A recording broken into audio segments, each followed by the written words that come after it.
Saudara-saudariku dimanapun Anda berada, lupa bisa menjadi rahmat yang patut disyukuri, tapi juga boleh jadi ia bisa menjadi musibah yang mesti dievaluasi, pun demikian diintrospeksi.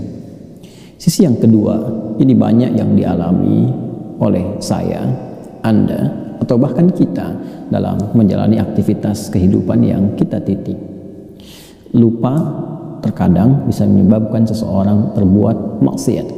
Allah berfirman di Quran surah kedua Al-Baqarah di ayat 286 itu, Rabbana la tu'akhidna in nasina aw akhtana.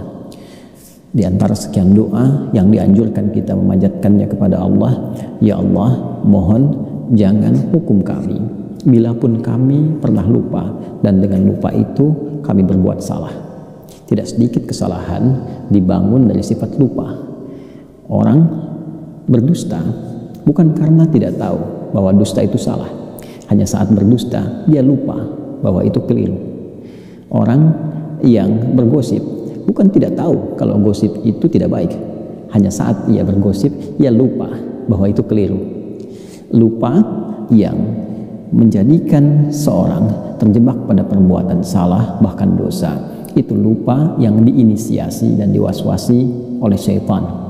Karena itulah ada serangkaian ayat yang memberikan isyarat kepada kita bagaimana peran setan yang membisikkan dan mendorong seseorang untuk lupa mengerjakan kebaikan dan cenderung mengarah kepada sisi yang negatif. Quran surah ke-18 Al-Kahf misalnya di ayat ke-63, Allah berfirman, wa ma ansanihu illa syaitanu an adzkurah.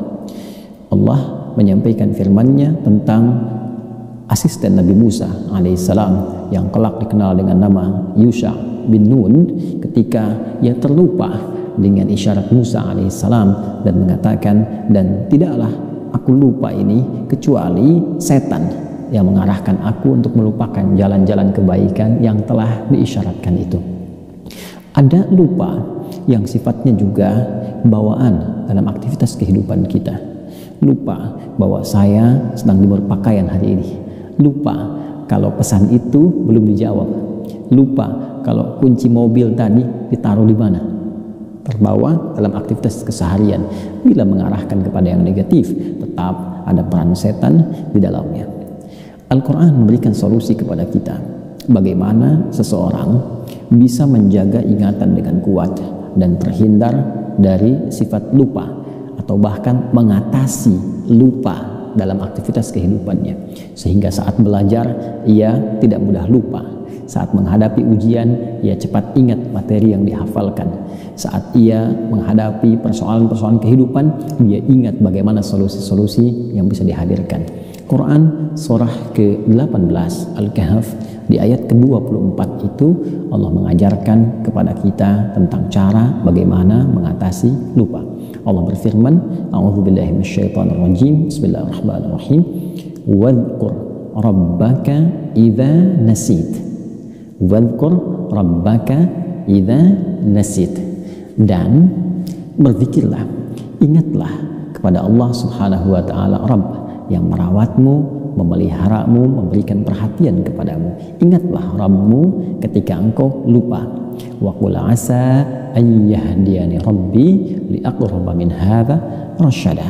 Dan katakanlah, boleh jadi Allah Subhanahu wa taala akan cepat memberikan kepadaku petunjuk, dan dengan petunjuk itu aku mendapatkan gambaran-gambaran tentang apa yang sedang dicari, diinginkan, atau sedang dilakukan. Saudara, ayat ini memang memiliki tafsiran beragam di antara para mufassir. Ada yang berpandangan bahwa ayat ini meminta kita untuk mengingat Allah dengan mengatakan insya Allah saat kita berjanji untuk bisa melakukan sesuatu di kemudian waktu kepada pihak lain. Ada juga yang menafsirkan bahwa ayat ini memberi gambaran kepada kita tentang ingat Allah Subhanahu wa Ta'ala. Jika memang kita pernah berjanji, pernah kita berbicara, menjanjikan sesuatu, walaupun terlupa agak lama itu, begitu kita ingat sebelum kita tepati, kita katakan insya Allah, atau ingat kepada Allah Subhanahu wa Ta'ala. Namun dalam rumus tafsir, dan ini pun dimaknai oleh sementara para pakar tafsir sampai dengan kini, bahwa rumus yang mengatakan al-ibratu bi umumil lafzi la bi khususis sababi. Hukum, hikmah, bahkan isyarat kebaikan itu bisa kita dapati dari keumuman lafaznya sepanjang tidak ada tekanan-tekanan khusus, arah-arah khusus yang menjadikan ayat itu menjadi terbatas maknanya. Ayat ini memberikan makna umum kepada kita. Kalau saya, Anda, kita sedang lupa, maka ingatlah Allah Subhanahu wa Ta'ala. Berzikirlah kepada Allah Subhanahu wa Ta'ala. Zikir bisa dengan mengucap kalimat thayyibah, sekalipun itu istighfar, astaghfirullah, subhanallah, masya Allah, Allahu akbar. Zikir bisa dilakukan dengan solat. Anda berwudu, tunaikan solat 2 rakaat, Anda lakukan. Bisa dengan solat jika bertepatan dengan waktu duha, solat duha.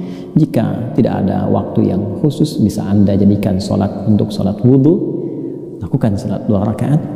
Kemudian lihat apa yang terjadi ketika Anda berdoa dalam sujud.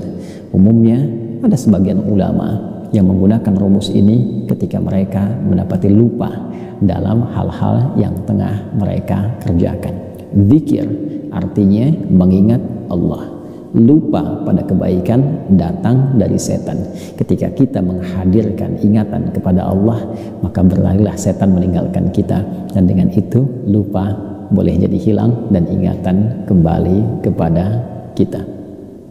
Semoga bermanfaat. Assalamualaikum warahmatullahi wabarakatuh.